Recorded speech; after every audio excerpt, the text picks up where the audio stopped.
ग्रहण का रहस्य। ये एक उत्तर पूर्वी भारत की पौराणिक लोक कथा है। इसका लेखन के.यू. रफी ने किया था। बहुत पहले की बात है, एक बहुत सुंदर लड़की थी जिसका उसके माता पिता ने नाम रखा कानाम। उसका जन्म एक विनम्र परिवार में हुआ था और वो लोग खासी के जंगलों की सीमा पर रहते थे। कानाम इतनी सुंदर थी कि उसकी माँ को हमेशा डर रहता था कि कोई उसे उठा के उनसे दूर ना ले जाए, इसलिए वो उसे सबसे दूर रखना चाहती थी। लेकिन कानाम के पिता इस बात से खुश नहीं थे और वो अपनी बच्ची को दूसरे बच्चों की तरह स्कूल भेजना चाहते थे। एक दिन कानाम अपना घड़ा लेकर कुएं की तरफ जा रही थी। एक बड़ा सा बाघ जंगल से आया और उसे उठाकर अपनी मांद में ले गया। कानाम बहुत डरी हुई थी। वो जानती थी कि बाघ बहुत ही खूंखार जानवर है। बाघ कानाम को अपना शिकार बनाकर इसलिए लाया था क्योंकि उसे बहुत भूख लगी थी। लेकिन जब उसने देखा कि वो इतनी छोटी सी है तो उसने सोचा, मुझे बहुत तेज भूख लगी है, पर ये इतनी छोटी है कि मेरी भूख इससे खाकर तो नहीं जाएगी। इसे मैं अपनी मांद में रखता हूँ। जब ये थोड़ी बड़ी हो जाएगी तो मैं इसे खाऊंगा। बाघ कानाम का बहुत ख्याल रखता। वो उसे अनेक तरह के व्यंजन खिलाता जो उसके माता पिता ने भी उसे कभी नहीं खिलाए थे। बाघ की योजना के बारे में कानाम को कुछ मालूम नहीं था। जैसे जैसे वो बड़ी होती गई, उसे बाघ की मांद अपने घर जैसी लगने लगी। उधर बाघ सही समय का इंतजार कर रहा था। जब उसने देखा कि कानाम बड़ी हो गई है तो उसने सोचा, अब मैं इसे खा सकता हूँ। मैंने बहुत समय तक इसकी देखभाल की है, अब इसका फल मुझे मिलना ही चाहिए।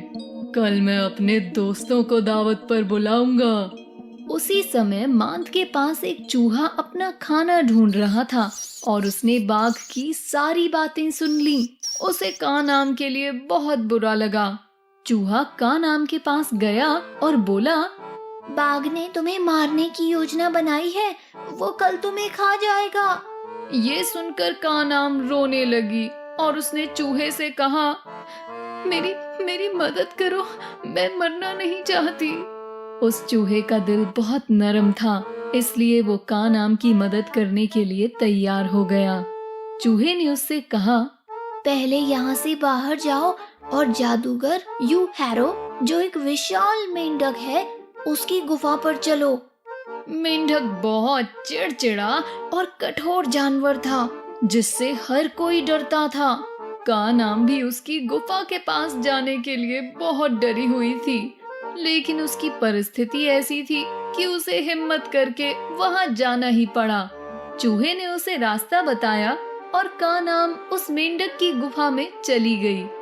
जब उस मेंढक ने कानाम को देखा कि वो कितनी सुंदर है और वो उसके पुराने दुश्मन बाघ के कब्जे में है, तो उसने तुरंत उसकी मदद के लिए हामी भर दी।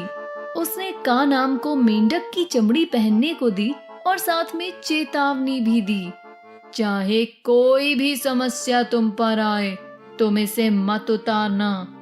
फिर मेंढक ने कानाम को अपने पास रखा और उसे अपना गुलाम बना लिया। जब चूहे ने देखा कि कानाम मेंढक की गुलाम बन गई है तो उसे ये देखकर बहुत बुरा लगा।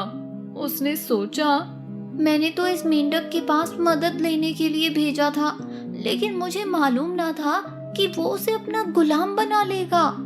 इसलिए चूहा एक गुप्त रास्ते से कानाम को जंगल ले आया जहाँ एक जादुई पेड़ था। चूहे ने कहा, इस पेड़ पर चढ़ जाओ, ये तुम्हें आकाश में ले जाएगा जहाँ तुम सुरक्षित रहोगी। चूहे की बात सुनकर कानाम उस जादुई पेड़ पर चढ़ गई और उसने कुछ मंत्र बोले जो चूहे ने उसे बताए थे।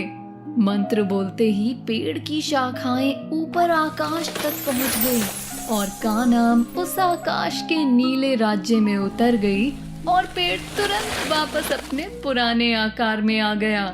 जब बाघ और उसके दोस्त मांद में आए तो उन्होंने देखा कि कानाम वहां नहीं है। बाघ को बहुत गुस्सा आया। उसने दहाड़ते हुए कहा, जिस किसी ने मेरे शिकार को भगाने में मदद की है, मैं उसे छोड़ूंगा नहीं। उसकी दहाड़ से जंगल के सारे जानवर डर गए, पर कुछ सुराग न होने के कारण बाघ हाथ मलता ही रह गया। इस बीच कानाम उस नीले राज्य में अकेली मेंढक की चमड़ी पहनकर घूम रही थी। उस नीले राज्य में जहाँ सब महलों में रहते थे, वहाँ के लोगों ने उसे अपने महल में रखने से इनकार कर दिया। मेंढक के कहे अनुसार वो मेंढक की चमड़ी उतारने से डर रही थी। आखिर में कानाम कासंगी के महल पहुंची। कासंगी बहुत दयालु थी और उसने कानाम को रहने के लिए महल के बाहर एक छोटे से कमरे में भेज दिया। एक दिन अपने आसपास किसी को ना पाकर कानाम ने मेंढक की चमड़ी उतार दी और अपने छोटे से कमरे में आराम करने लगी। लेकिन गलती से उसे कासंगी के लड़के ने देख लिया। उसे देखकर वो हैरान था कि इतनी सुंदर लड़की मेंढक की चमड़ी पहनकर क्या कर रही थी। उसने वापस जाकर कासंगी को सारी बात बताई और कानाम से शादी करने का प्रस्ताव रखा। कासंगी ने उसे इंतजार करने के लिए कहा जब तक वो पूरी बात का पता न लगा ले। एक दिन कासंगी ने कानाम को खुद मेंढक की चमड़ी उतारकर एक सुंदर लड़की के रूप में आते देखा। वो समझ गई कि इस पर कोई जादू है और उस जादू को खत्म करने के लिए कासंगी ने मेंढक की चमड़ी जला दी। उसके बाद से कानाम अपने असली रूप में वापस आ गई और कासंगी के लड़के की पत्नी बन गई। जब मेंढक को पता चला कि कासंगी ने उसकी जादुई चमड़ी जला डाली है, तो वो कासंगी से बदला लेने के लिए आकाश में बसे नीले राज्य में पहुंच गया। कासंगी और मेंढक के बीच बहुत जबरदस्त युद्ध हुआ, जिसे पूरे संसार ने देखा। जब मेंढक कासंगी पर हावी होने लगा, तो सारे संसार के लोगों ने जोर जोर से शोर मचाना शुरू कर दिया।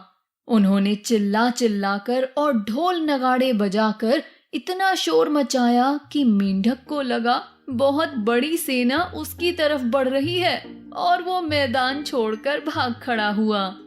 खासी सभ्यता के अनुसार यूहैरो मेंढक आज तक कासंगी पर बार बार हमला करता है, जिसे हम एक्लिप्स कहते हैं। और आज भी एक्लिप्स के समय खासी प्रजाति के लोग नगाड़े बजाकर कासंगी की मदद करते हैं।